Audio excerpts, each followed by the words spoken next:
Good morning, welcome to 6 TV morning debate. నేను సువర్ణ. తెలంగాణ రాజకీయ పరిస్థితులు ప్రస్తుతం డిఫరెంట్ టర్న్ తీసుకుంటూ ఉన్నాయి. పలు రకాల ఇన్సిడెంట్స్ జరుగుతూ వస్తున్నాయి.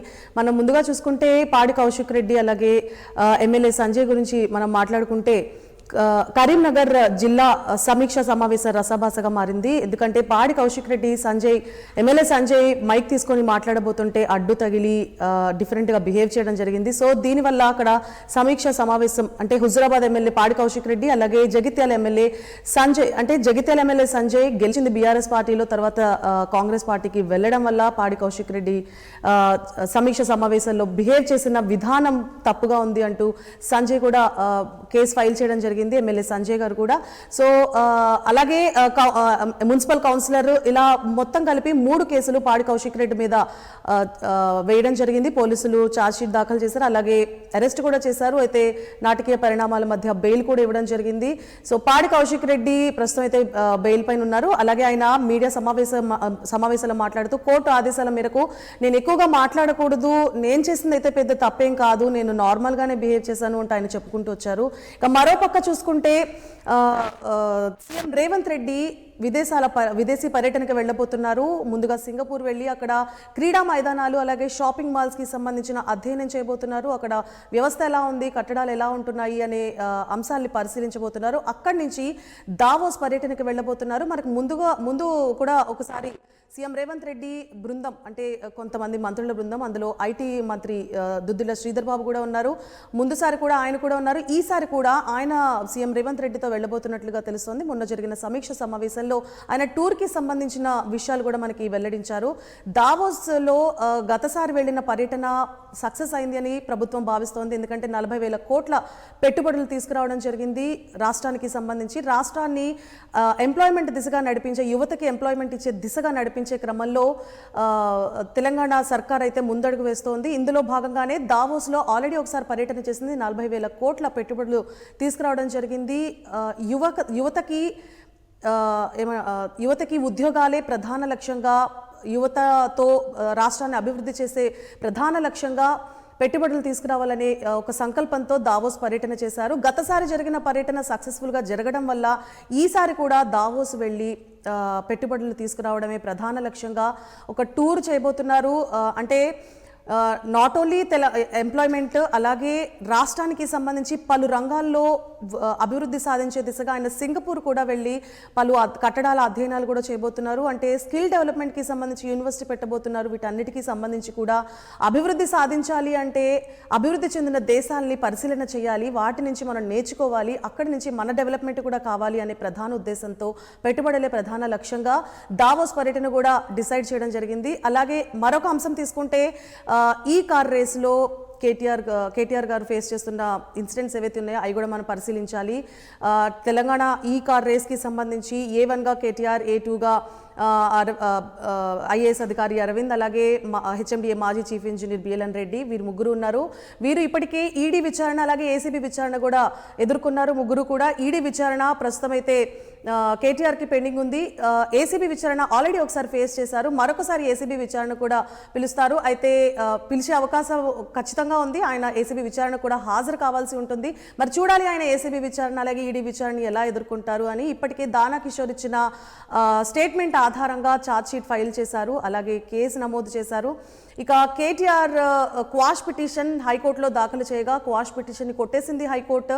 మేము ఏసీబీ విచారణలో తలదూర్చాము, ఏసీబీ విచారణ అలాగే కొనసాగుతుంది అంటూ కొట్టివేయడం జరిగింది. సో దీంతో కేటీఆర్ సుప్రీంకోర్టు తలుపు కూడా తట్టారు క్వాష్ పిటిషన్కి సంబంధించి. చూడాలి క్వాష్ పిటిషన్ విచారణ ఎలా జరుగుతుంది, క్వాష్ పిటిషన్ జరుగుతుందా లేదా అనేది. అయితే కేసు విషయానికి వస్తే మాత్రం 55 కోట్లు నగదు బదిలీ జరిగింది. అలాగే 55 కోట్లకి నగదు బదిలీకి సంబంధించి ఎక్స్ప్లెనేషన్ ఇవ్వాలి అని చెప్పారు. అయితే కేటీఆర్ మాత్రం అక్కడ ఎలాంటి అవకతవకలు జరగలేదు అంటున్నారు.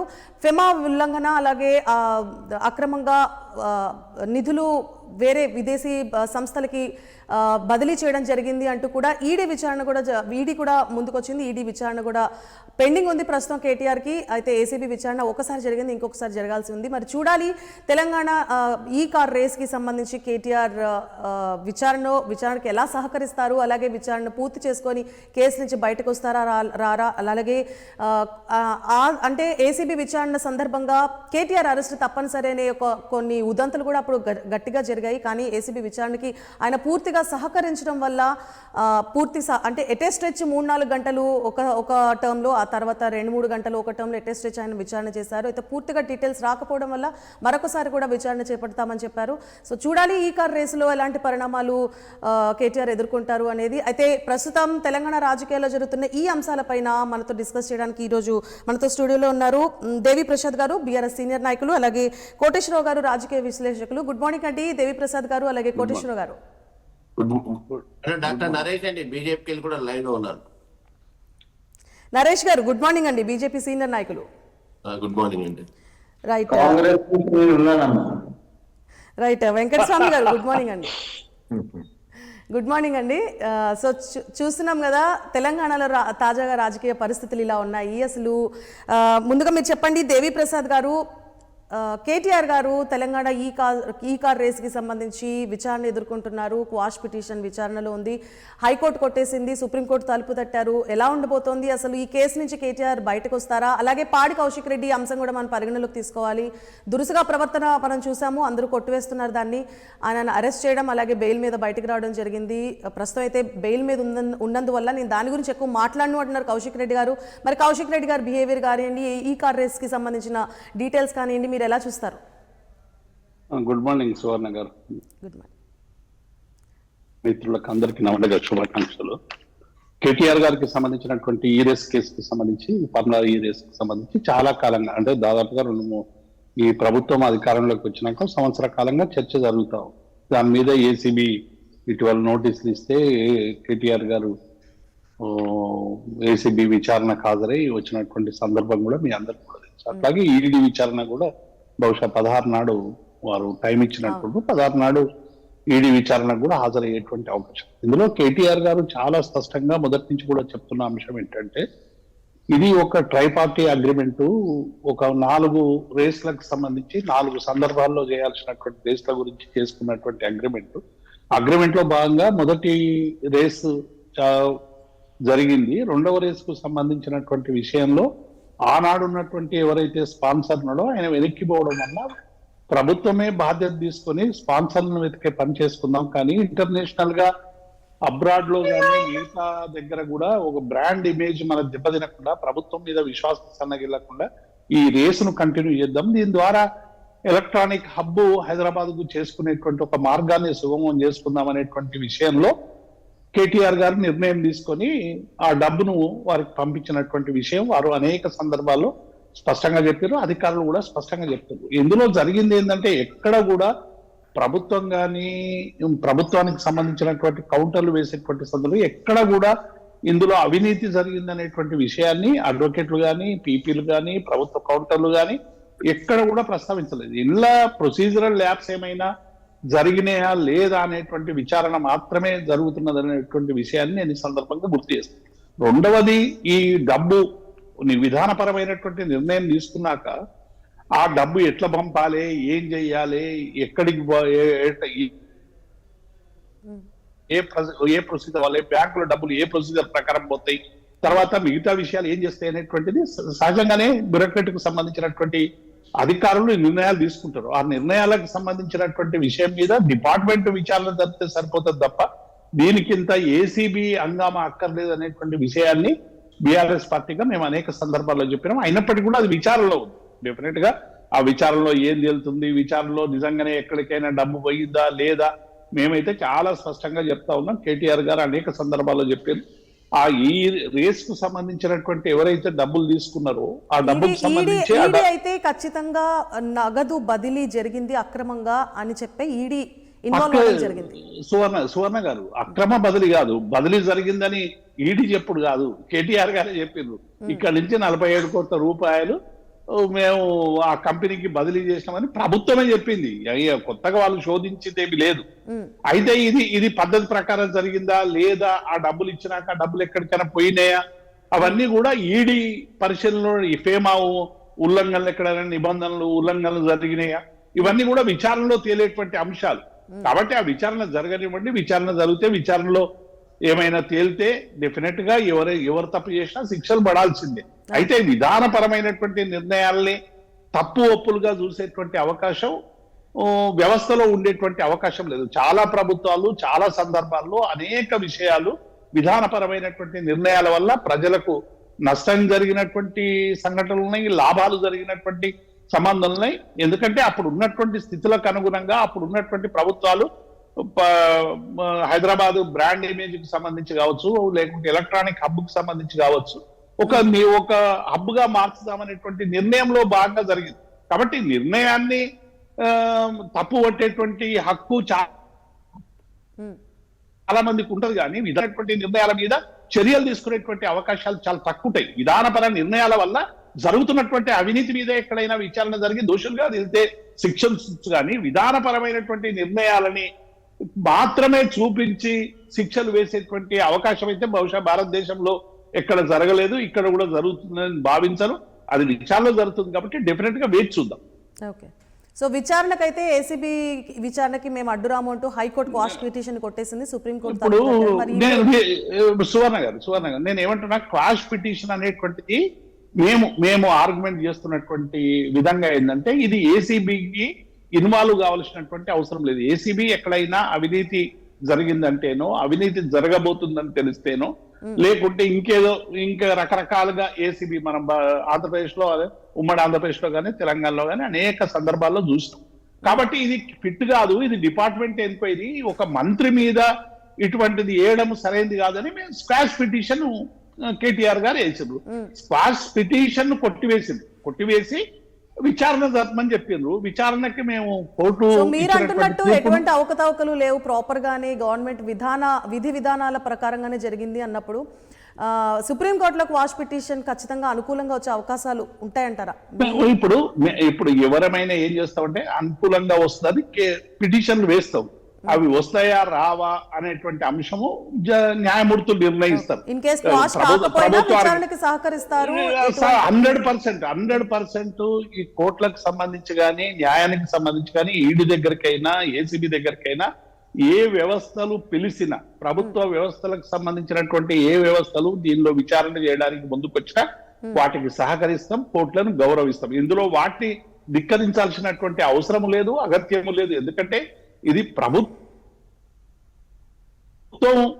సంవత్సర కాలంగా, ఇప్పుడు వాళ్ళు కూడా వచ్చి రేవంత్ రెడ్డి గారిని కలిసింది, సంబంధించినటువంటి వాళ్ళు కూడా వచ్చి రేవంత్ రెడ్డిని కలిసి చర్చించిన తర్వాత కనీసం ఆ విషయాన్ని ప్రభుత్వం ఎక్కడ కూడా చెప్పలేదు. సంవత్సరం క్రితమే వాళ్ళు దాదాపు 8 నెలలు 9 నెలల కిందనే వచ్చి, మేము ఈ రేస్ కు మాకు డబ్బులు ఉంటాయి, మీరు 3rd ఇన్స్టాల్మెంట్ ఇస్తే ఈ రేస్ కు సంబంధించినటువంటి ప్రాసెస్ ముందుకు పోదాం, మీ ప్రభుత్వ ఆలోచన ఎట్లా ఉందని వాళ్ళు ప్రజెంట్ చేసిపోయినారు. కనీసం ఒక విదేశీకి సంబంధించినటువంటి వాళ్ళు వస్తే సీఎంఓ కార్యాలయం నుంచి కానీ బయట నుంచి కానీ ఇట్లా జరిగిందని రాలేదు, తర్వాత రద్దు చేసుకున్నారు. అది ప్రభుత్వ నిర్ణయం. విధానపరమైనటువంటి నిర్ణయాన్ని మనం తప్పుపట్టాల్సినటువంటి అవసరం లేదు. ఒక్కొక్క ప్రభుత్వం ఒక్కొక్క రకమైనటువంటి ప్రియారిటీతో ముందుకు పోతుంది. కానీ ఇక్కడ జరుగుతున్నది ఏంటంటే, కేసీఆర్ పరిపాలనలో కావచ్చు, లేకుంటే గత 10 ఏళ్లలో జరిగినటువంటి అనేక విషయాల మీద ఇలా బైనాక్యులర్లు పెట్టి ఎతికేటువంటి ప్రయత్నం జరుగుతా ఉంది. అది మంచి మీద జరుగుతా ఉంది, ఎక్కడో రకంగా 1-2 చెడు జరిగినటువంటి వాటి మీద కూడా జరుగుతా ఉంది. కానీ ఎక్కడ కూడా అవినీతి జరిగింది అనేటువంటి విషయం మీద నిర్ధారణ కానప్పుడు దాని మీద బురద జల్లేటువంటి కార్యక్రమాన్ని సరైనది కాదనేటువంటిది మేము స్పష్టం చేస్తాం. రైట్, మనం చూద్దాం. ఈ విచారణ ఎలాగూ జరుగుతుంది కాబట్టి అవినీతి జరిగిందా లేదా అనేది ఏసీబీ అలాగే ఈడీ విచారణలో మనకి తెలిసే అవకాశాలు ఉంటాయి. మరి పాడి కౌశిక్ రెడ్డి అంశాన్ని ఏమంటారు? ఇప్పుడు పాడి కౌశిక్ రెడ్డి గారు జిల్లా పరిషత్ సమావేశంలో కొంత ఆయన ఉద్వేగానికి లోనయ్యో అక్కడ, ఎందుకంటే తన సహచర శాసనసభ్యుడు అందరూ కలిసి ఉన్నటువంటి ఆయన ఇటీవల కాంగ్రెస్ లో చేరింది, ఆయన మాట్లాడుతున్నటువంటి తీరు వల్ల మీరు ఏ పార్టీ నుంచి రిప్రజెంట్ చేస్తున్నారని అడిగే క్రమంలో జరిగినటువంటి ఘర్షణ. అట్లా చాలా సందర్భాల్లో చాలా రకాలుగా బయట జరిగినాయి. కోమటిరెడ్డి వెంకటరెడ్డి గారు నల్గొండకు సంబంధించినటువంటి సమావేశంలో జగదీశ్వర్ రెడ్డి గారు మైకును లాక్కున్నటువంటి సందర్భాలు చూసి, అసెంబ్లీలో సైతం దానం నాగేందర్ కావచ్చు, ఇంకా వాళ్ళు కావచ్చు, అనేక రకాలుగా అనేక విషయాలు మాట్లాడారు. అంటే ఇక్కడ ప్రధానంగా ఆ ఇష్యూలో ప్రధానంగా కౌశిక్ రెడ్డి గారు రైజ్ చేసింది ఏంటంటే తర్వాత పార్టీలో ఏ పార్టీకి నువ్వు సంబంధించిన వాడివి, ఇక్కడ గెలిచి అక్కడికి వెళ్ళి అంటే ప్రధానంగా ఆ ఇష్యూ రైజ్ చేసింది అంశం అదే. అంటే అంతకుముందు బీఆర్ఎస్ పార్టీ ఎప్పుడు వేరే ఎమ్మెల్యేలు తీసుకోలేదంటారా? నేను తీసుకోలేదని చెప్పడానికి ఏముందండి. మేము స్పష్టంగా 2/3 మెజార్టీకి సంబంధించినటువంటి రాజ్యాంగంలో ఉన్నటువంటి నిబంధనల ప్రకారం ఆ రోజు వచ్చినటువంటి ఎమ్మెల్యేలందరినీ కూడా తీసుకున్నాం. మేము తీసుకోలేదు, ఏ పార్టీ తీసుకోలేదు అని చెప్తలేము. కానీ అక్కడ జరిగినటువంటి ఇష్యూ మీద ఒక పొలిటికల్ వెండెటాతో కేసులు పెట్టి వేధించేటువంటి ప్రక్రియ. ఇప్పుడు షాద్నగర్ ఎమ్మెల్యే రకరకాలుగా బయట మాట్లాడిండు, దానం నాగేందర్ గారు మాట్లాడిండు, ఇట్లా చాలా మంది చాలా రకాలుగా ఒక్కొక్కసారి మాట్లాడతారు. మాట్లాడినంత మాత్రాన తర్వాత దాన్ని ఒక కేసుగా చేసి అట్లా చేసినటువంటి సందర్భాలు కోమటిరెడ్డి వెంకటరెడ్డి మీద కేసులు పెట్టిన ప్రభుత్వం. నేను ఏమంటున్నా, ఒక్కొక్కసారి ఒక్కొక్క రకమైనటువంటి ఎమోషన్ తో జరుగుతాయి. వీటిని ఒక సీరియస్ గా తీసుకొని చేయడం అనేటువంటిది సరికాదు. ఎందుకు మరి సంజయ్ గారు ఎందుకు కేసు పెట్టిండ్రు, ఏంది, అది కూడా విచారణ జరుగుతా ఉంది, చూద్దాం. Okay, right. వెంకటస్వామి గారు చెప్పండి, అధికార పక్ష ప్రతినిధిగా మీరేమంటారు? ఎందుకంటే పాడి కౌశిక్ రెడ్డి గారు ఎమ్మెల్యే సంజయ్ గారి మీద చేసిన ఈ దురుసు ప్రవర్తన ఏదైతే ఉందో అది ఖచ్చితంగా పార్టీ మారడం వల్లనే ఆయనకి ప్రధానంగా ఇష్యూ రైజ్ చేశారు అనేది మనకు అక్కడ ఆ గొడవ చూస్తే మనకు అర్థమవుతుంది. ఆ ఇష్యూ పట్ల మీరేమంటారు? పాడి కౌశిక్ రెడ్డి గారు అలాగే సంజయ్ గారి ఇష్యూ మధ్య. పాడి కౌశిక్ రెడ్డి ఒక ఎమ్మెల్యే అయ్యాడు, గతంలో ఎమ్మెల్సీ ఉండే ఎమ్మెల్యే అయ్యాడు. కనీసం ఆయన ఇంగితానికే వదిలిపెట్టేస్తున్నాను, ఆయన విజ్ఞతకే వదిలిపెట్టారు.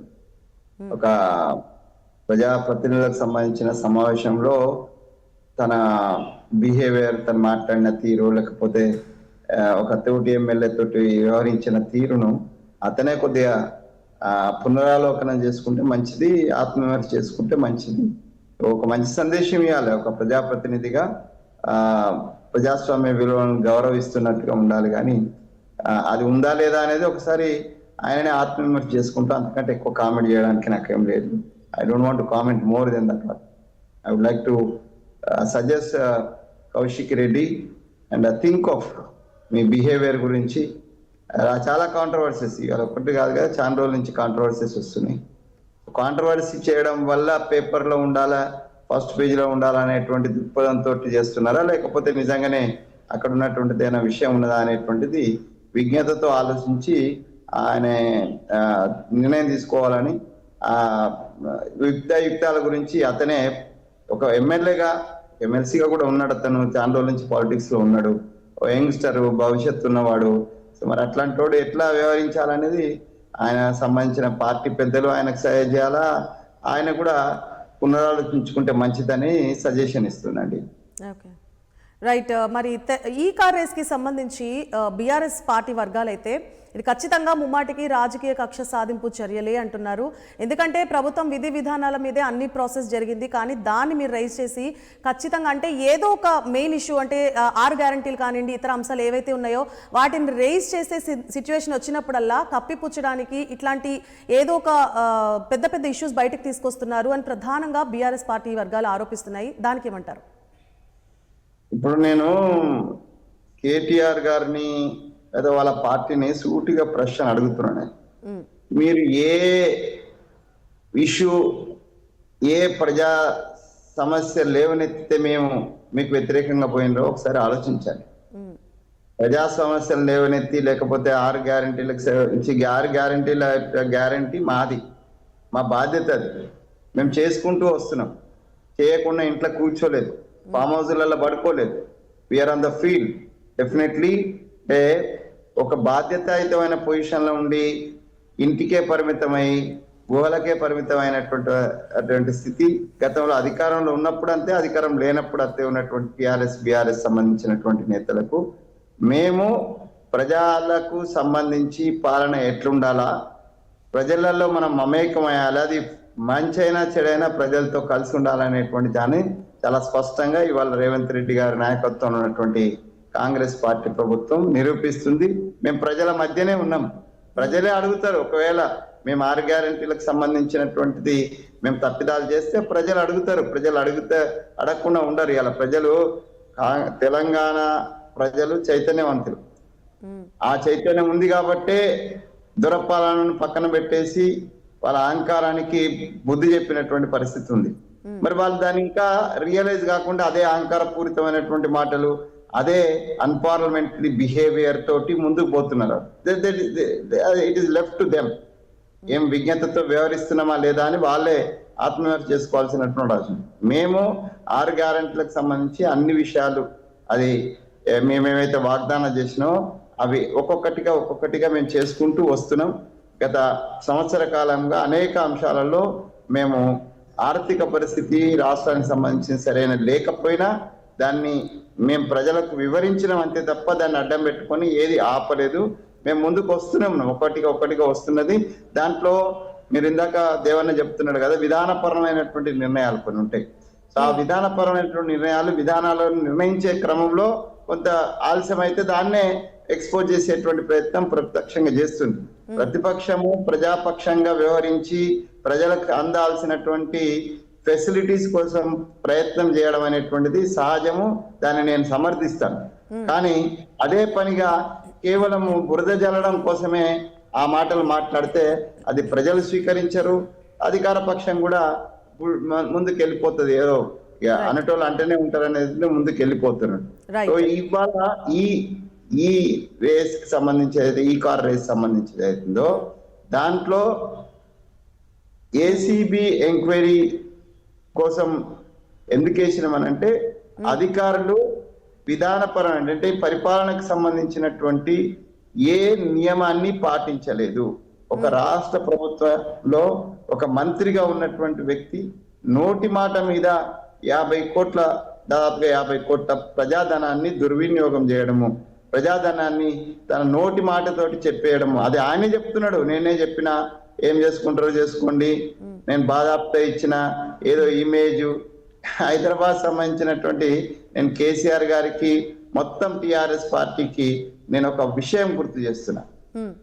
తెలంగాణ ఉద్యమం జరిగినన్ని రోజులు చంద్రబాబు నాయుడు అనేటువంటి మహనీయుడు, ఆయన పార్టీ వాళ్ళు, ఇప్పుడు ఇక్కడున్న వాళ్ళు అక్కడున్న వాళ్ళు అందరూ కూడా హైదరాబాద్ మేమేమో డెవలప్ చేసినాం, హైదరాబాద్ మేము డెవలప్ చేసినాం అని అంటే ప్రతి క్షణము హైదరాబాద్ ఇమేజ్ గురించి తెలంగాణ ఉద్యమ బిడ్డలుగా అక్కడ ఉన్న దేవన్న కావచ్చు, ఇక్కడ ఉన్న కత్తి వెంకటస్వామి కావచ్చు, కేసీఆర్ గారు కావచ్చు, కేటీఆర్ గారు కావచ్చు, లేకపోతే టిఆర్ఎస్ పార్టీకి సంబంధించిన ఇలా కాంగ్రెస్ పార్టీలో ఉన్నటువంటి మా బెల్లయ్య నాయక్ గారు కావచ్చు, ఇప్పుడు టిఆర్ఎస్ కి వెళ్ళిపోయినటువంటి మా శ్రవణ్, అందరం కోదండరామ్ సార్ కావచ్చు, స్వామన్న కావచ్చు, శ్రీనివాస్ గౌడ్ కావచ్చు, దేవిప్రసాద్ గారు, విఠల, మేము అందరం చెప్పింది ఏంటండి, హైదరాబాద్ యొక్క ఇమేజ్ ఇప్పుడు కాదు, 100 ఏళ్ల నుంచే హైదరాబాద్ ఒక ఇమేజ్ ఉంది. హైదరాబాద్ యొక్క డెవలప్మెంట్ ఎవడొచ్చి చేసింది ఏం లేదు. హైదరాబాద్ కున్న స్థానం భారతదేశం యొక్క చిత్రపటంలో అద్భుతమైనటువంటి ఉన్నది. మీరొచ్చి చేసిందే లేదు. మా దగ్గర అన్ని ఫెసిలిటీస్ ఉన్నాయి. హైదరాబాద్ బ్రాండ్ ఇమేజ్ ఉంది కాబట్టి ఆంధ్ర వాళ్ళు చొరబడ్డరని ఆరోగ్య చేసినటువంటి ఈ మహానుభావుడు అలా నేనేదో హైదరాబాద్ ఇమేజ్ పెంచుతున్నా అనేటువంటి మాట మాట్లాడడం అనేటువంటి సరైనది కాదు. అది ఒకసారి వాళ్ళే అంటే వాళ్ళు కన్ఫ్యూజన్ లో ఉన్నారు, అధికారం కోల్పోవడం వల్ల చాలా ఇబ్బందిలో ఉన్నారు, భరించలేకుండా మాట్లాడుతున్నటువంటి పరిస్థితి ఉంది. డెఫినెట్ గా చట్టం తన పని తను చేసుకుంటూ పోతుంది. అధికార దుర్వినియోగం సంబంధించింది కాబట్టి పాలనా పరమైనటువంటి విధాన నిర్ణయాల్లో జరిగిన తప్పులన్నింటిని కూడా ఎంక్వైరీ చేస్తారు. ఆ ఎంక్వైరీ తర్వాత దోషులు ఎవరో తేలితే వాళ్ళకి తప్పుల నుంచి శిక్ష పడుతుంది. ఇది చట్టం తన పని తాను చేసుకుంటూ పోతుంది. దీంట్లో ఏ రాజకీయమైనటువంటి కక్ష సాధింపు ఏం లేదు. కక్ష సాధింపు ప్రజలు కూడా చూస్తున్నారు కదా, అరే అనవసరంగా ఆర్ఎస్లో అనవసరంగా కేసు పెట్టినని ప్రజలకు కూడా తెలుస్తుంది కదా, ప్రజలు ఆలోచించుకుంటారు కదా. ఇప్పుడు వచ్చేటువంటి ఎలక్షన్స్ ఉన్నాయి, అది లోకల్ బాడీ ఎలక్షన్స్ ఉన్నాయి, దాని తర్వాత మళ్ళీ ఎలక్షన్ వస్తుంది. ఎట్లయితే టిఆర్ఎస్ ను పక్కన పెట్టినరో కాంగ్రెస్ ఒకవేళ తప్పు చేస్తే కాంగ్రెస్ ను కూడా పక్కన పెట్టే పరిస్థితి వస్తుంది. ప్రజలు ఏం క్షమించి ఊచుకోరు. ప్రజలు 10 సంవత్సరాలు నియంత పాలనను బేర్ చేసి పక్కన పెట్టినటువంటి ప్రజలు రేపు మేమేమైనా తప్పు చేస్తే మమ్మల్ని కూడా శిక్షిస్తారు. కానీ మేము స్వచ్ఛంగా ప్రభుత్వానికి సంబంధించి ప్రజలకు సంబంధించినటువంటి డబ్బు ఏవైతున్నదో, ప్రజలకు సంబంధించినటువంటి నిధులు ఏవైతున్నాయో ఇవి దుర్వినియోగం జరిగిన చోట ఎంక్వైరీ చేస్తున్నాం. దుర్వినియోగం జరగకుండా చూస్తున్నాం. అవినీతి జరగకుండా చూడాలనేది మా యొక్క సదుద్దేశం. దానికి మేము చేసేటువంటి ఏదైతే పని ఉందో అది తప్పేం లేదు. కోర్టు కూడా ఒక రకంగా సమర్థించింది. ఆయన శిక్షించలేదు, ఆయనకి ఏం శిక్ష వేయలేదు. కానీ ప్రస్తుతానికి విచారణ జరుగుతోంది చేయడం వల్ల విచారణ కొనసాగించమనంటే జనరల్ గా ఏంటంటే ప్రాథమికమైనటువంటి ఆధారాలు అందులో కనిపిస్తేనే కోర్టు క్రాస్ పిటిషన్ డిస్మిస్ చేస్తుంది. కాబట్టి ప్రాథమికమైనటువంటి సాక్ష్యాధారాలు ఉన్నాయి కాబట్టి విచారణ చేయమన్నారు. వెంకటస్వామి గారు ఒక్క నిమిషం అండి, ఒక్క నిమిషం హోల్డ్ లో ఉండండి. నరేష్ గారు చెప్పండి, అంటే ప్రస్తుతం చూసుకుంటే బీజేపీ పార్టీ కొద్దిగా వెనకబడిందనే చెప్పాలి. తాజా రాజకీయ పరిస్థితుల్లో కూడా తమ వంతు ప్రజల సమస్యల మీద ఫైట్ చేయడానికి కానీ ఇతర అంశాల గురించి మాట్లాడడానికి కానీ ఎవరు ముందుకు రావట్లేదు. ఎందుకంటారు? ఎందుకు బీజేపీ పార్టీ కాస్త స్తబ్దుగా కనిపిస్తోంది? బీజేపీ పార్టీ స్తబ్దుగా ఏం లేదమ్మా. మీరు మీ యొక్క ఛానల్ నుంచి మీరు అట్లా ప్రచారం చేస్తే ఏం చేయలేము. సో రైతులకు సంబంధించిన ఏదైతే పాలసీస్ ఉన్నాయో కేంద్ర ప్రభుత్వానికి సంబంధించిన దానికి సంబంధించి ఇంప్లిమెంటేషన్స్ కూడా మేము ఇక్కడ ఫైట్ చేస్తున్నాము. ఫసల్ బీమా కావచ్చు, ఇవన్నీ కావచ్చు, మద్దతు ధర మీద మా యొక్క అధ్యక్షులు కిషన్ రెడ్డి గారు, వీళ్ళందరూ ఈటల రాజేందర్ గారు, వీళ్ళందరూ కూడా మొత్తం జిల్లాలు పర్యటించారు, కల్లాలు అదే విధంగా వినండి తల్లి, మీరు ఎంత మాట అన్నారు చెప్తున్నాను. పసుపు బోర్డు ఏర్పాటు చేసాము ఇచ్చిన మాట ప్రకారము. ఎక్కడ కూడా కాలేదమ్మా. ఇప్పుడు మా వెంకటస్వామి అన్న కూడా తెలంగాణ హైదరాబాద్ గురించి మాట్లాడుతుంటే భారతీయ జనతా పార్టీ తెలంగాణ ఉద్యమంలో ప్రత్యేక చరిత్ర దీనికి లిఖించాలి. ఎందుకంటే సమాంతరంగా వాళ్ళందరూ కలిసి ఒక సైడ్ చేస్తే మేము కూడా ఉద్యమాన్ని చాలా పెద్ద ఎత్తున నడిపించడం జరిగింది. పెద్ద పెద్ద మీటింగ్లు పెట్టడం జరిగింది. మా అనుబంధ సంస్థ ఏబీపీ కూడా చాలా పెద్ద ఎత్తున చేసినది. మైసెల్ఫ్ నేను కూడా సంస్థ కాదు నేను ఎందుకు చెప్పాల్సి వస్తుందంటే ఆ తెలంగాణ ఉద్యమంలో పాల్గొన్న వాళ్ళంతా ఇప్పుడు కాంగ్రెస్, టీఆర్ఎస్ బీఆర్ఎస్ లో ఉన్నారని చెప్తారు. నాకు బాధ అనిపించింది. అట్లా నేను పర్టికులర్ నేను పేరు తీసుకున్న అంతే ఉద్యమంలో ఉన్న వాళ్ళం కానీ అట్లా బీజేపీని లేదు అని నేనేం అనలేదు. నేను వాళ్ళందరి పేరు తీసుకున్నా. తెలంగాణ సిద్ధించడంలో, హైదరాబాద్ తెలంగాణ దక్కడంలో భారతీయ జనతా పార్టీ పాత్ర చాలా పెద్ద ఎత్తుందమ్మా. ఏదో కేటీఆర్ గారు కాదు. No doubt about it. దాంట్లో నేను అంటే కాంగ్రెస్ అయినా అంగీకరిస్తుంది, టిఆర్ఎస్ అయినా అంగీకరిస్తుంది, వ్యక్తులు బయట ఉన్న వాళ్ళని అంగీకరిస్తారు.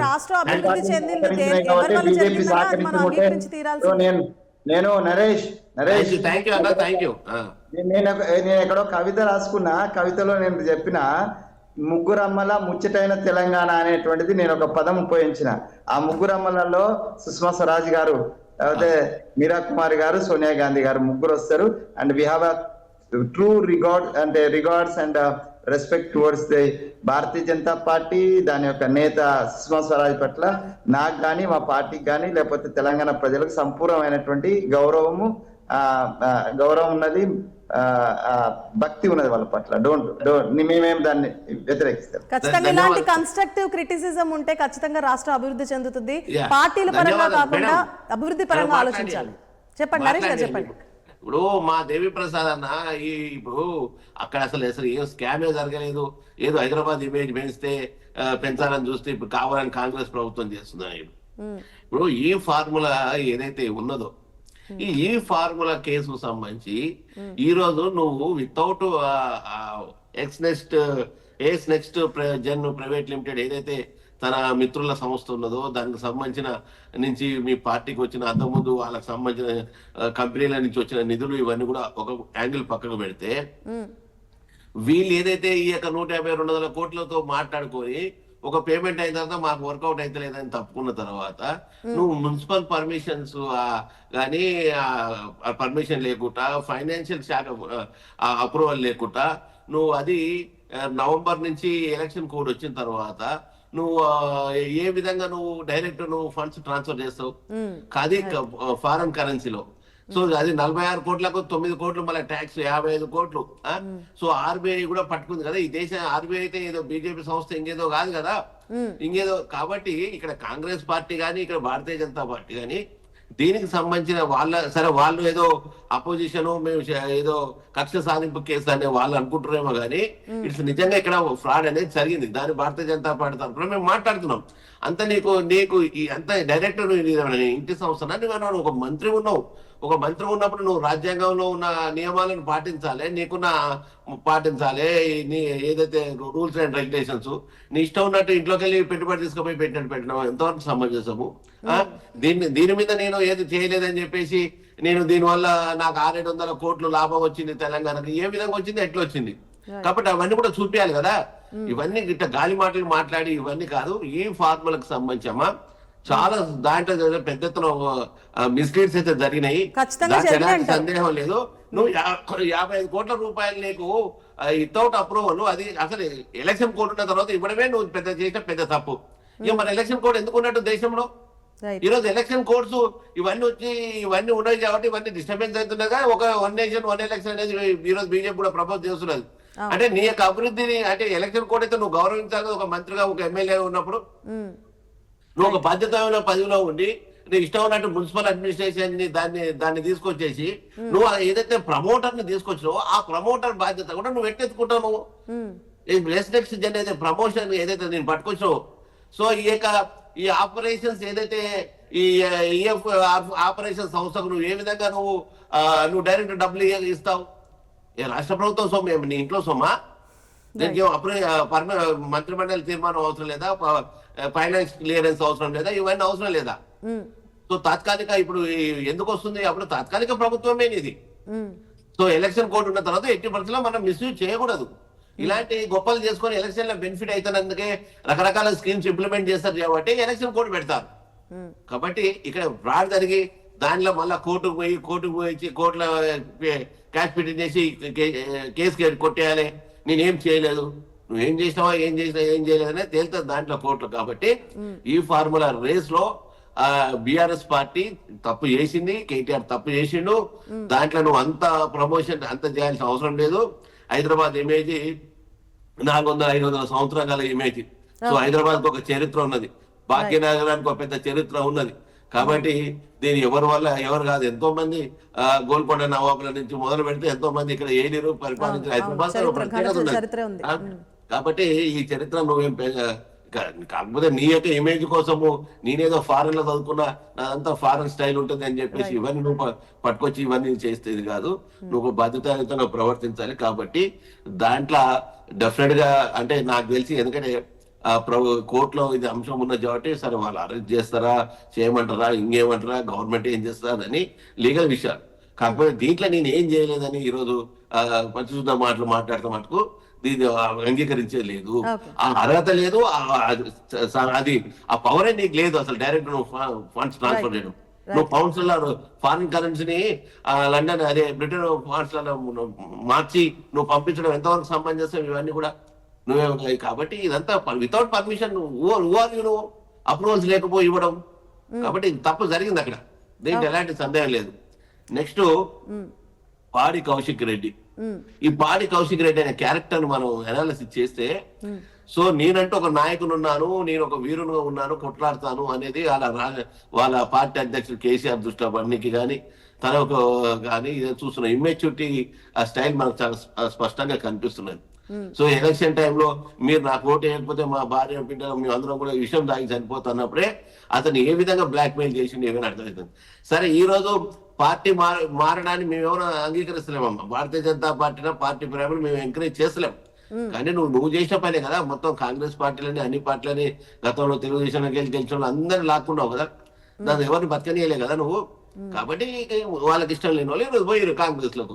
సరే దాంట్లో కోట్ల అంశంలో ఉన్నదా, కొట్లాడుతురా, మెంబర్షిప్ రద్దు అవుతుందా, ఇంకేది. అక్కడ నువ్వు అభివృద్ధి కోసం చర్చ జరుగుతున్నప్పుడు దానికి సంబంధించిన ఎమ్మెల్యేలు, ఎంపీలు ఆ యొక్క జడ్పీ సమావేశంలో పాల్గొంటారు. వాళ్ళు ఏదో మాట్లాడాలి మధ్యలో నువ్వు ఏ పార్టీ అని మాట్లాడుతున్నావు ఏందని చెప్పేసి అట్లా మీద కూడా కరెక్ట్ కాదు. దీన్ని అంటే మాట్లాడే వ్యతిరేకత కూడా నిరసన చిన్న కూర్చొని చెప్పాలి, కానీ డైరెక్ట్ పర్సనల్ అటాక్ అనేది కాదు.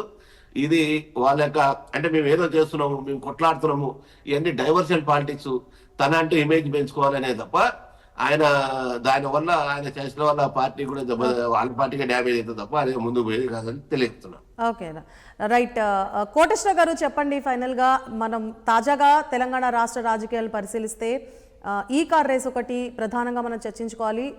మీరు చూస్తూనే ఉన్నారు, అంటే బీఆర్ఎస్ పార్టీ నాయకులు కానీ, కాంగ్రెస్ పార్టీ నాయకులు కానీ, బీజేపీ నాయకులు కానీ ఎలా స్పందిస్తున్నారు అనేది, అలాగే పాడి కౌశిక్ రెడ్డి గారి ప్రవర్తన ఎలా ఉంది దురుసుగా. అలాగే రాష్ట్ర అభివృద్ధి కోసం తెలంగాణ ముఖ్యమంత్రి రేవంత్ రెడ్డి దావోస్ పర్యటన, అలాగే సింగపూర్ పర్యటన చేస్తున్నారు. వీటన్నిటి ప్రభావం రాష్ట్రం మీద ఎలా ఉండబోతుంది అంటున్నారు? మీరు ఎలా విశ్లేషిస్తారు? ముందుగా ఈ కార్ రేస్ గురించి మాట్లాడుకున్నట్లయితే బిఆర్ఎస్ నాయకులు చేస్తున్నటువంటి దానిలో కొన్ని అసంబద్ధతలు ఉన్నాయనేది నా అభిప్రాయం. ఎందుకంటే హైదరాబాద్ ఇమేజ్ కొత్తగా సృష్టించాల్సింది ఏమీ లేదు. Already one of the IT hub గా ఇప్పటికే దానికి ఇమేజ్ ఉన్నది. రెండవది 500 సంవత్సరాల చరిత్ర కూడా ఉన్నది పురాతన నగరాల్లో. ఇది ఒకటి. రెండవది, ఈ కార్ రేస్ల వలన ఎలక్ట్రానిక్ హబ్ గా మార్చాలనేటువంటి ఉద్దేశంతో మేము చేశాము అనేటువంటిది ఒక సెంటిమెంట్, మనోభావాలని ముందుకు తీసుకొచ్చి సానుభూతి పొందేందుకు చేస్తున్నారనేది నేను చెప్పదలుచుకున్నాను. ఎందుకు అంటే ప్రపంచంలో అనేక దేశాలు ఈ కార్ రేస్ ని నిర్వహించాయి. ఆ నిర్వహించిన దేశాలు అన్ని కూడా ఐటీ హబ్బులుగా మారలేదు. ఒకటి, ఈ కార్ రేసులు 2014లో ఛాంపియన్షిప్లతో సహా ప్రారంభమయ్యాయి. అంతకు ముందే అనేక దేశాలు అంటే ముఖ్యంగా ఆసియాలో జపాన్ కానివ్వండి, లేదా దక్షిణ కొరియా కానివ్వండి, చైనా, ఇవన్నీ కూడా ఎలక్ట్రానిక్ హబ్బులుగా ఎప్పుడో మారాయి. వాటికను ఈ కార్ రేసులకి సంబంధం లేదు. అందువలన ఈ పారిశ్రామికంగా ఎలక్ట్రానిక్ హబ్బులుగా మార్చడానికి ఈ కార్ రేసులు సాధనం అని, ఈ కార్ రేసులు కేవలం ఒక ఆదాయ వనరుగా లేదా ఒక చిన్న పబ్లిసిటీ ఇదిగా మాత్రమే చూడాలి అంటారు? ఎస్, పబ్లిసిటీ అంతే. ఇప్పుడు ధనిక దేశాల్లో ఇది కూడా ధనికులకు సంబంధించినటువంటి వినోద సాధనం తప్ప మరొకటి కాదనేది ఒకటి.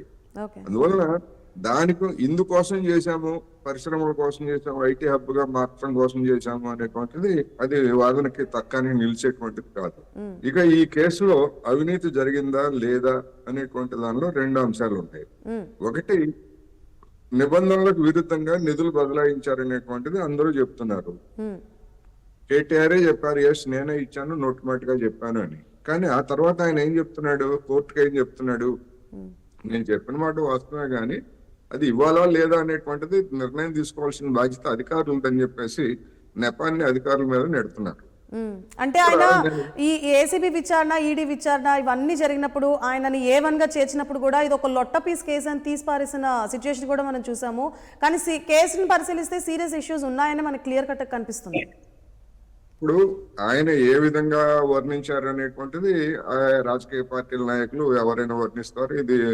ఇది కొంతమందికి బ్రహ్మాండమైన ఏదో అతిపెద్ద కేసుగా కనిపించవచ్చు, లేదా ఆయనకు అతి చిన్నగా, అది వేరే అంశం. ఇక్కడ 2 అంశాలు. అధికారం నిబంధనలకు విరుద్ధంగా జరిగినటువంటి బదలాయింపుల్లో మొట్టమొదటిగా దొరికిపోయేది అధికార యంత్రాంగం. ఈ కేసులో దానికి ఏమైనా శిక్షిస్తారా లేకపోతే ఇంకేం చేస్తారు ఏమిటి అనేటువంటిది మనం తర్వాత చూడాల్సింది. ఇక రాజకీయ నాయకులకు సంబంధించి ఈ కేసులో కేటీఆర్ కానీ లేదా ఇతర రాజకీయ నాయకులు ఎవరైనా ఇంప్లికేషన్ ఉన్నా వాళ్ళకి ఎవరికి ఏమీ కాదు అనేటువంటిది ఈ కేసు ప్రారంభమైనప్పటి నుంచి నేను చెప్తున్నా. దీన్ని ఇప్పుడు కూడా మళ్ళా చెప్తున్నాను నేను.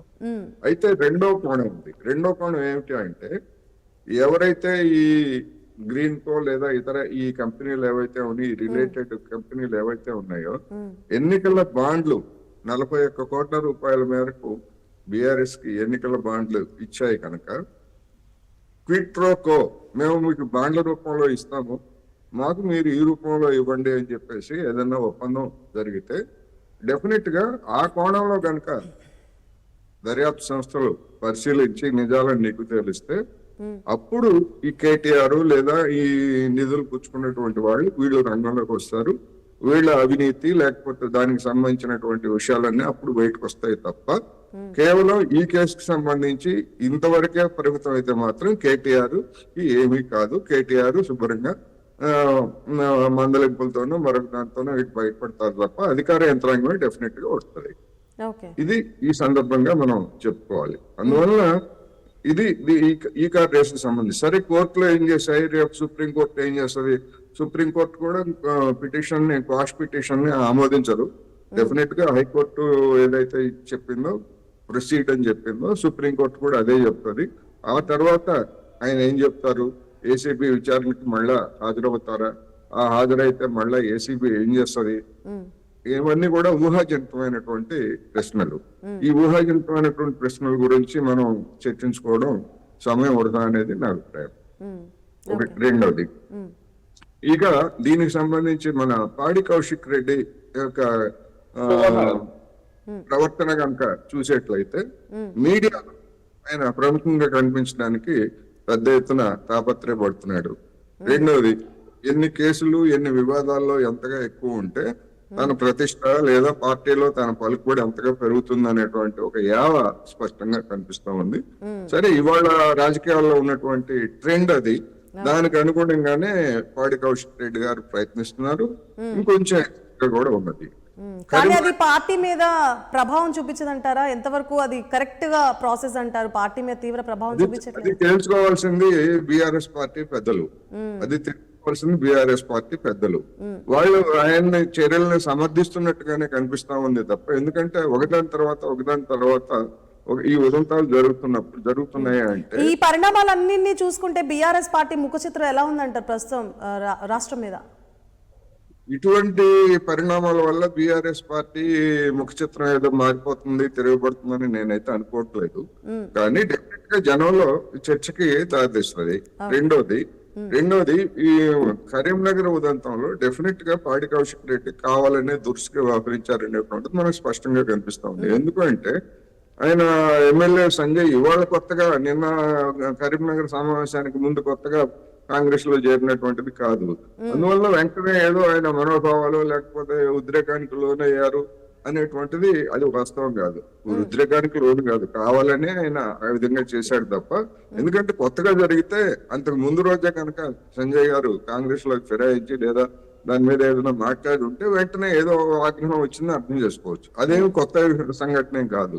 అందువల్ల డెఫినెట్ గా ఇది ఒక అవాంఛనీయమైనటువంటి ధోరణి. ఏ పార్టీ వాళ్ళైనా బీఆర్ఎస్ వాళ్ళైనా లేదా కాంగ్రెస్ లో చేరినటువంటి మన దానం నాగేందర్ గాని లేదా ఇట్లాంటి వాళ్ళు, మన షాద్ నగర్ ఎమ్మెల్యే, ఇట్లాంటి వాళ్ళు బయట మాట్లాడినా సభలో మాట్లాడినా ఎవరు చేసినా గానీ ఒక అవాంఛనీయమైనటువంటి ధోరణులకి తెరదీస్తున్నారనేది నేను ఈ సందర్భంగా చెప్పదలుచుకున్నాను. ఇక మూడో అంశం, రేవంత్ రెడ్డి గారు సింగపూరు, దవోసు.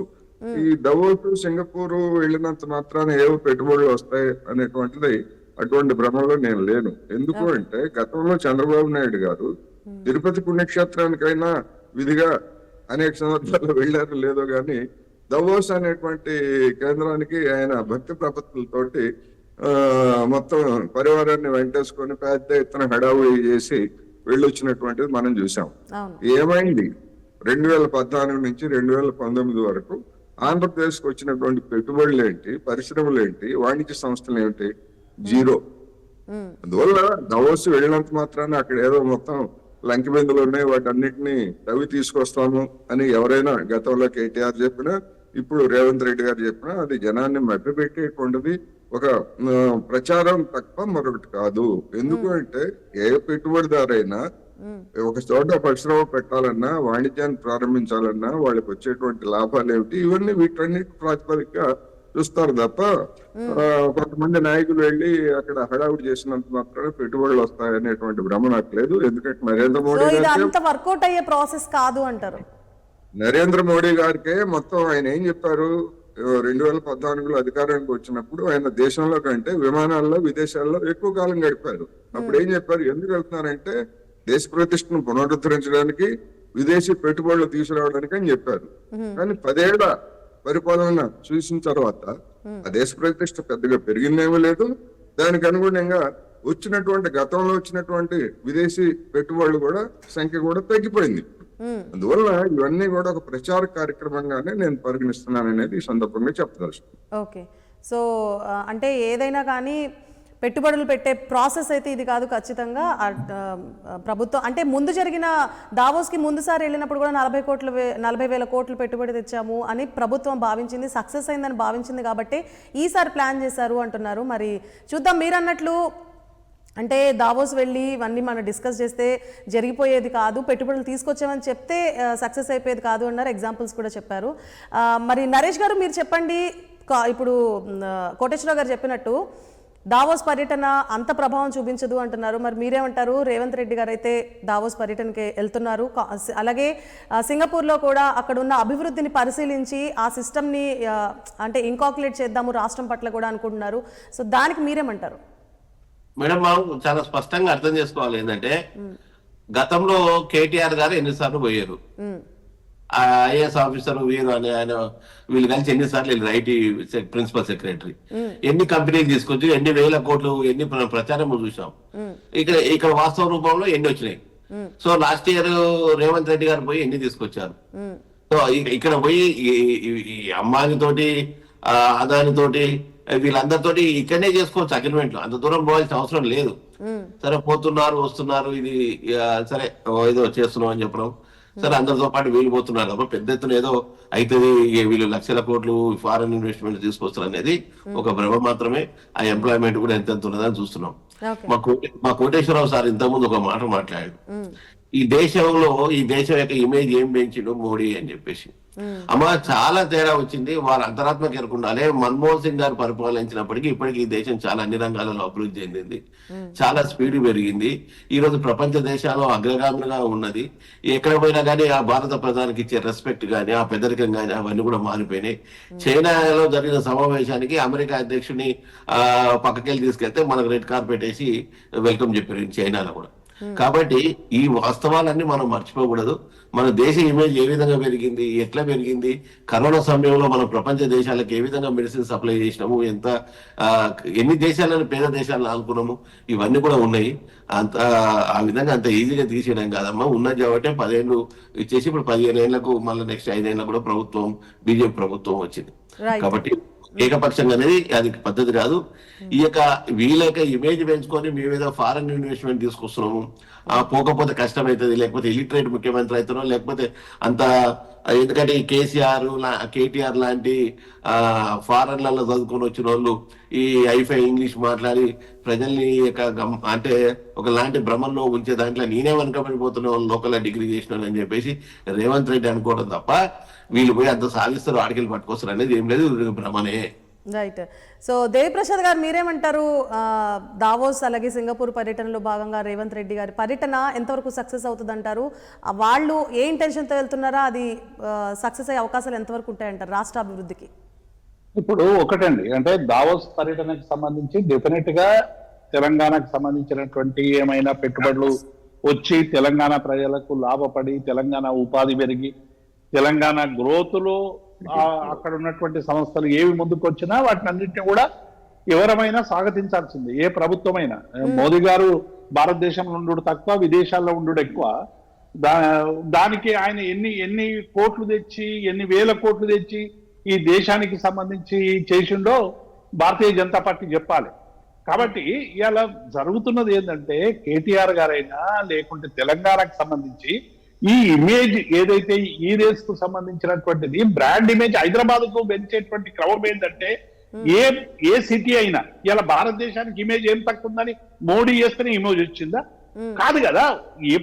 కాలానుగుణంగా వచ్చేటువంటి మార్పులని ఎప్పటికప్పుడు అందిపుచ్చుకుంటూ ఆ నగరం మిగతా వాడితో పోటీ పడాలనేటువంటి ఒక ఆశయంతో ఏ ప్రభుత్వాలైనా చేస్తాయి. కేటీఆర్ గారు కూడా అంతే. ఆ ఎలక్ట్రానిక్ హబ్ కు సంబంధించి ఇక్కడ కావాలని కోరుకోవడంలో తప్పలేదు కదా. కాబట్టి ఇవన్నీ కూడా ఏంటంటే మేం చేస్తే మంచిది, ఎదుటి పార్టీ చేస్తే ఇది చెడ్డది అనేటువంటిది ఈ రాజకీయాల్లో ఒక పరిపాటిగా మారిపోయింది అనేటువంటి విషయం వాస్తవం. రెండవది కూడా ఇవాళ చాలా స్పష్టంగా అదానీ అంబానీకి సంబంధించినటువంటి కంపెనీలతో అదానీ అంబానీ మీద రాహుల్ గాంధీ గాని కాంగ్రెస్ పార్టీ గాని చాలా విషయాల్లో ఫైట్ చేస్తున్నామని చెప్పుకునే ప్రయత్నం చేస్తా ఉంది. ఇలా అంబానీ కంపెనీలతో ఒప్పందాలు చేసుకుంటున్నటువంటి సందర్భాలు చూసాం. మనం స్కిల్ యూనివర్సిటీకి ఇచ్చిన 100 కోట్లు వాపస్ చేసింది కానీ మరి మిగతా వాటికి అగ్రిమెంట్ రాహుల్ గాంధీ ఏం చెప్పిండు, ఆ కంపెనీలతోనే ఒప్పందాలు వద్దనేటువంటి విషయం మాట్లాడింది కదా. మరి దాని మీద గతంలో దావోస్ పోయినప్పుడు చాలా అగ్రిమెంట్లు అయినాయి అని ప్రభుత్వం చెప్తా ఉంది. ఎన్ని వచ్చినాయి, ఏమి ఇన్స్టాల్మెంట్ అయినాయి, ఏమి ఉపాధి దొరికింది అనేటువంటి చెప్పేటువంటి బాధ్యత కూడా ఉంటది.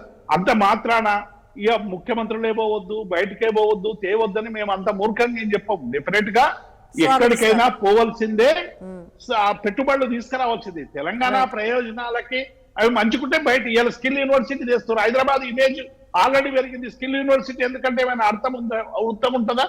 కాబట్టి ఎప్పటికప్పుడు జరుగుతున్నటువంటి ప్రపంచవ్యాప్తంగా వస్తున్నటువంటి సాంకేతిక మార్పు, ఇవాళ ఆర్టిఫిషియల్ ఇంటెలిజెన్స్ ఇప్పుడు వచ్చింది, అప్పుడెందుకు తీసుకురాలేదు ఇందిరాగాంధీ అంటే అర్థం ఉంటుందా అండి?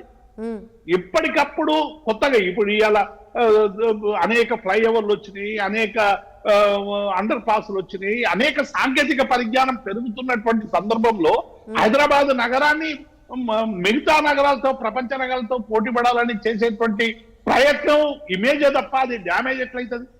కాబట్టి ఇవన్నీ కూడా ఎట్లా అంటే మా పార్టీ చేసింది మంచిది, ఇంకొక పార్టీ చేసింది మంచిది కాదని చెప్పేటువంటి ప్రయత్నంలో డైవర్షన్ చేసేటువంటి పరిస్థితి తప్ప ఇంకేమైనా ఉందా? ఇవాళ స్టేట్ అవేగా మేము చెప్తున్నది ఏంది, కాంగ్రెస్ పార్టీ ఇచ్చినటువంటి 6 గ్యారంటీలు కావచ్చు, ఇంకా 420 హామీలు కావచ్చు, మీరు చేయాలి. ఇవాళ 15,000 అని చెప్పిండ్రు రైతు బంధు, ఇవాళ రైతు భరోసా ఇస్తామని చెప్పిండ్రు, మరి 12,000కు తగ్గించిండ్రు.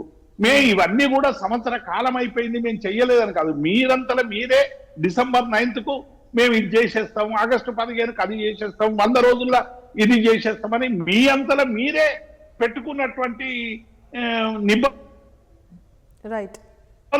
మార్చాలు అడుగుతున్నాయి, ఎందుకు చేస్తలేరు అనేటువంటి అంశం మీద. కాబట్టి వీటిని డైవర్ట్ చేయడానికి ప్రతి అంశాన్ని ఎక్స్ప్లోర్ చేసేటువంటి ప్రయత్నం జరుగుతూ ఉంది. డెఫినెట్ గా ప్రజల పక్షం మాట్లాడుతున్నందుకే ఇవన్నీ కదా జరుగుతున్నది. రుణమాఫీ మీద మాట్లాడినందుకు, రైతు భరోసా మీద మాట్లాడినందుకు, లగచర్లలో ఫార్మా రైతుల మీద జరిగినటువంటి దాష్టికాన్ని మీద మాట్లాడినందుకు, ఇట్లా అనేక విషయాలు, మూసీ కావచ్చు, హైడ్రా కావచ్చు, ఇవన్నీ కూడా భారతీయ జనతా పార్టీ ఏంటంటే మా ఇక్కడ ఉండేటువంటి మాతో పోటీ పడలేక ఇవాళ మేము చాలా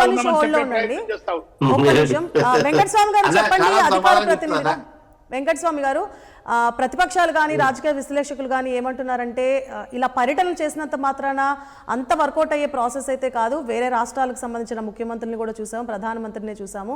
మరి ముందుసారి వచ్చినప్పుడు వచ్చిన పెట్టుబడులు ఏవైతే ఉన్నాయో అవి కూడా ఇంకా కార్యాచరణ దాల్చలేదు కదా. మరి ఇలాంటి పర్యటనల వల్ల పెద్దగా ఏం ఉపయోగం ఉంటుంది అంటున్నారు.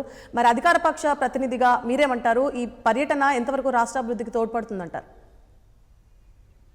ఇందాక దేవేంద్ర మాట్లాడుతూ రాజకీయాలకు అతీతంగా ఆయన మాట్లాడినాడు.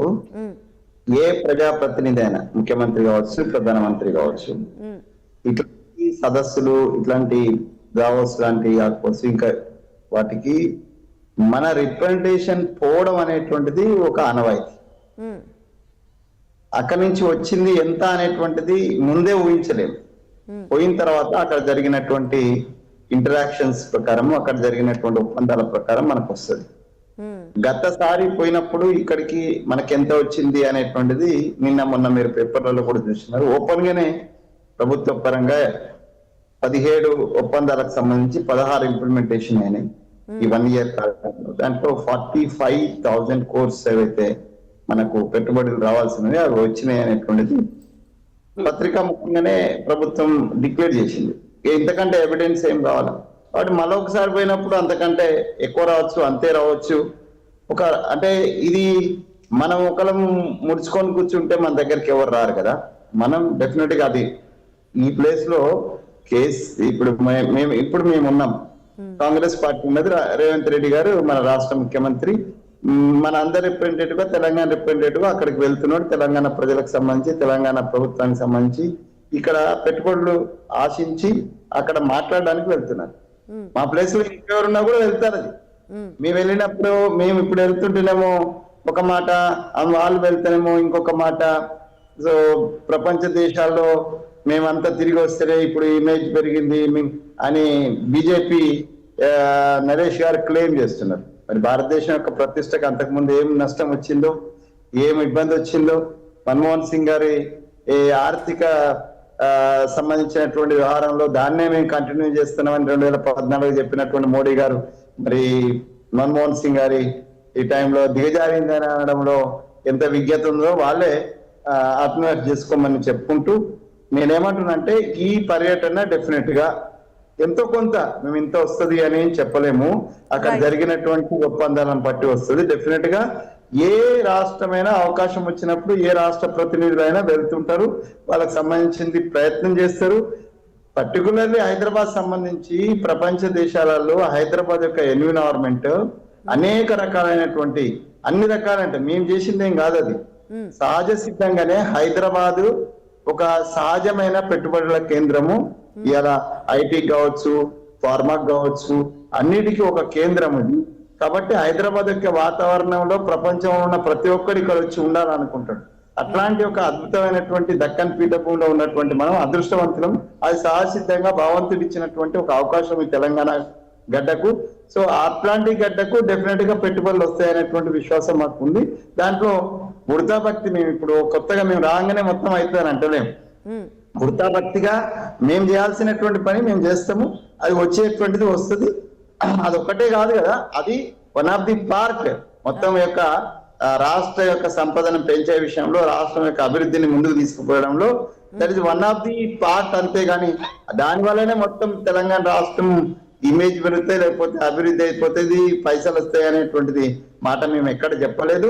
మిగతా మిత్రులు కూడా దాన్ని మాట్లాడుతున్నప్పుడు కొంచెం మనమేం చేసినాం, మన టైంలో ఏం చేస్తాం, మోడీ గారు చేస్తేనేమో కరెక్ట్ అంటే తమ చేస్తేనేమో సుహృద్భావం అవుతుంది, పేదవాడు చేస్తేనేమో సంతుష్టీకరణ అవుతుంది. ఇప్పుడు భారతీయ జనతా పార్టీ విధానం ఏంటంటే, ఇప్పుడు ముస్లింలతోటి వాళ్ళు మీటింగ్ పెడితేనేమో అది సుహృద్భావమైనటువంటి వాతావరణంలో మేము చేసినాం, సహోదర భావం కోసం చేసినాం అంటారు. అదే కాంగ్రెస్ ఇంకొక పార్టీ బీఆర్ఎస్ లేకపోతే టీడీపీ పెడితే వాళ్ళందరూ సంతుష్టీకరణ చేస్తున్నారు అంటారు. ఇది ద్వంద్వ విధానం ఎప్పుడైనా 2 నాలుకల ధోరణి భారతీయ జనతా పార్టీకి ఎప్పుడు ఉంటది. సో అది కంటిన్యూ అవుతున్నది. దాని మీద మేము పెద్దగా స్పందించాల్సిన అవసరం లేదు.